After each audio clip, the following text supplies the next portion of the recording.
You're not alone. There's no doubt. Your gift isn't futile to be. Hey, what's going on out there, YouTube family? This is Samuel Leggett representing Team JVS. So I'm back here again for another review. This is a movie review for a movie that I've been waiting for quite some time. This is the My Hero Academia movie, Heroes Rising. Now, the first movie I thought was, from a visual aesthetic, one of the most amazing looking anime films I've seen in a long time. Like, the final fight scene with All Might and Deku, and just the villain that they were going up against and the odds they were going up against, and then the rich history of who All Might used to be, and not the fact that it took place in between certain sections of season 3 made it even more effective to me, because it was kind of like it didn't miss a step, and it elevated the visuals and the effects, and it just kept it going as far as the pacing and the rich story. Now, this film right here, I think, is a good story, and I think that the end fight and the things that happen and the revelations and the things that you would never have expected, I think that is the richness of this film specifically. But the entire cast is back again because Deku, Kachan, the entire crew of UA are on this island, where basically it's about an island of 1,000 people, and their job is to just kind of be heroes, like without any kind of limitations, without any kind of issues. At this point, they've already got their provisional licenses, which I'll bring that up in just a second. But of course, these UA kids, which I don't know, if I was a UA student, I would be like, you know what, I need to dip set. I need to go to a different area, because like, they've gone through so many life-threatening situations. They're nothing but kids. It's not like, all right, I decide I'm gonna be a firefighter at 15 years old, and I go through multiple different fires, and like I get to be about close to 18. I'm like, do I still want to be a firefighter? Like that's the question that they have to ask themselves. You know what I'm saying?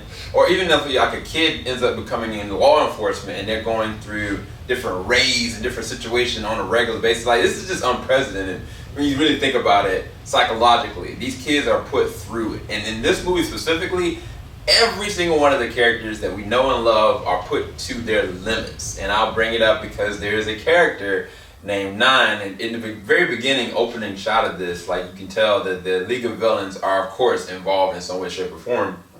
And then they show like this silhouette of this thing in this tank, and it's like, wait, what is this? And then you get to understanding that Nine, on top of his own agenda, his own team, are about to lay to waste this island for unforeseen circumstances, which I'm not going to bring up. But there are two different key characters that are involved in it, and I think I'm getting the names wrong. Katsume and Maruto. Katsume is this young little boy who wants to aspire to being a hero, and Maruho is his older sister that really doesn't vibe with heroes, but more so than anything, she wants to make sure her little brother makes the safe decisions in his life.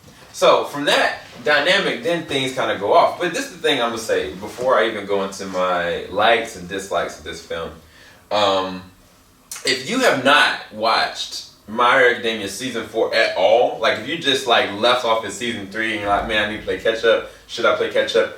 Do it immediately. Because even right now, I think episode 16 of the dubbed version, if you look at this dubbed or sub, I think you'll be fine. No matter what, the dubbed version, the voice acting cast has always been amazing, as far as the English dubbed, which is unprecedented most of the time.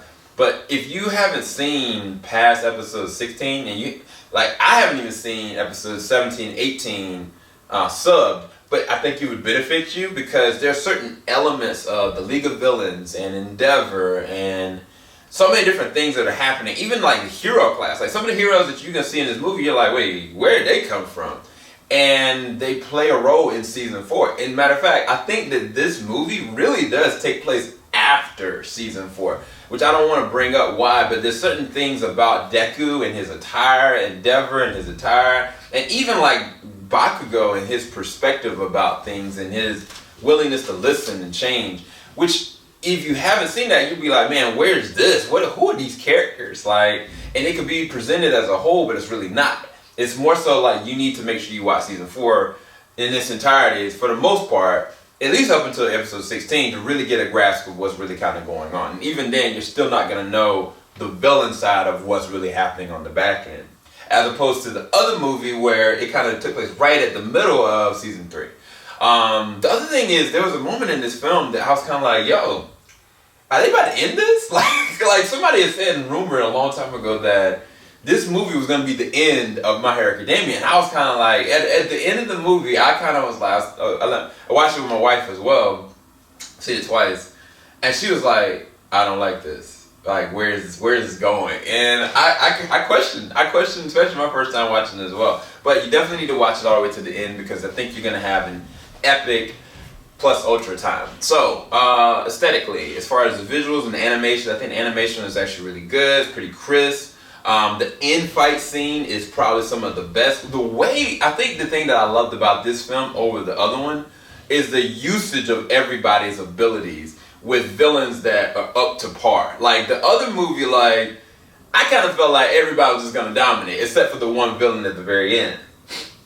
This movie, I was questioning, where are the heroes? The reason why I say that is because you get to see them use to this level where they are right now, to their max. And it's kind of just like, man, like, they're minimizing casualties, but they are taking some hits. Where are you heroes? I was like, man, y'all are nuts to sit there and not have at least one supervising person, somebody with a quirk that can know what's going on at all times.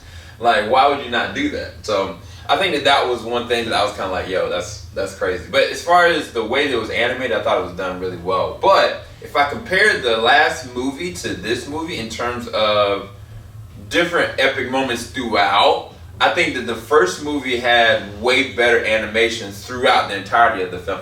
Even though this end fight scene is just beautifully amazing. And there's a song choice that I was kind of like, yes, let's go. As far as the voice acting, I think the voice acting is always on par, but I think the biggest thing about this one was the dialogue. The way that this was actually written, you really get to see the evolution of these characters and how much they really influence other people, how much they've really truly learned, how much they've really truly grown into their hero status, their provisional status. Like, you really feel like, okay, these are licensed young heroes.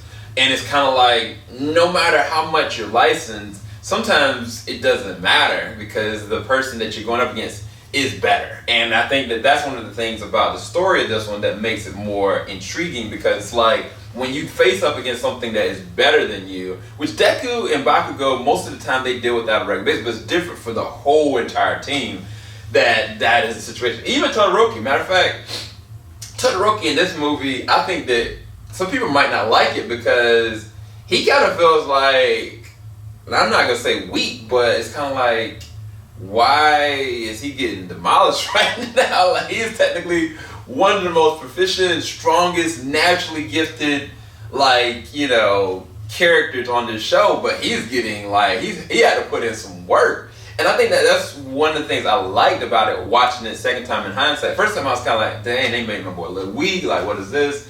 But in hindsight, after watching it, I really did find out that, I really did like that, because that gave him more dimensions. Like, it shows like he does have room to grow. He does have things that he has learned or is still learning. And I think that there's something that happened at the very end that I thought was really touching. But if you don't pay attention, you're gonna miss it. There's another moment with All Might and Deku at the end that I kind of was like getting emotional about, for real. But then you got the villain in 9, and this is voiced by Johnny Young Bosch, who played the role of Adam in the Power Rangers series. And he is a great voice actor, just to let y'all know. And he's a great martial artist. But he is a menacing villain. Like, for real. Like, I was kind of just like, the thing about him that he reminded me so much of a major villain I'm not going to bring up here. But, like, he didn't seem like he had that many limitations. Like, for real. Like, the very end, I was kind of like questioning, like, wait, hold on. It's two different things that I question about it, and I don't know if I really like it. I'll say I'm going to leave this as a negative, because at the very end, the very, very end, there's something that happens that I was kind of like, really? Are you serious? And then throughout the entirety of this, like, he is really showing not just his devotion, but his willingness to do whatever it takes. And it's on the levels that Deku, Bakugo, Todoroki, and all the rest of the heroes that we know have. The conviction level is on that staying level. It's just his body's tolerance doesn't make sense. There's no, I can't gauge what really kind of happened with that. And part of that is either one, I missed it in the show, or two, they left it out as an actual plot hole as far as what are his levels, what is going on, and what can he do. And it's kind of like if you watch it the first time, you're gonna miss a lot of the things and the aspects of his convictions that why he's doing everything he's doing. You're gonna question it. Like, second time I watched it, I was like, oh, okay, now I understand. Okay, now I understand a little bit better. Because first time it's just kind of thrown at you. Matter of fact, like the first victim that he goes after, you're like, wait, what? Like, he took that from that? Like, and then the second time I watched it, I was like, oh, because I listened to the line of dialogue. And that's why part of this exposition, like, instead of just showing, sometimes it does work to the detriment of this film. But as far as entertainment value, if you're a My Hero Academia fan and you do love it, I think that there's some questionable moments towards the end that I was kind of like, man, y'all, these are kids. Like, where are the heroes at? Like, this is bad. Like, you guys are neglected heroes. Like, for real.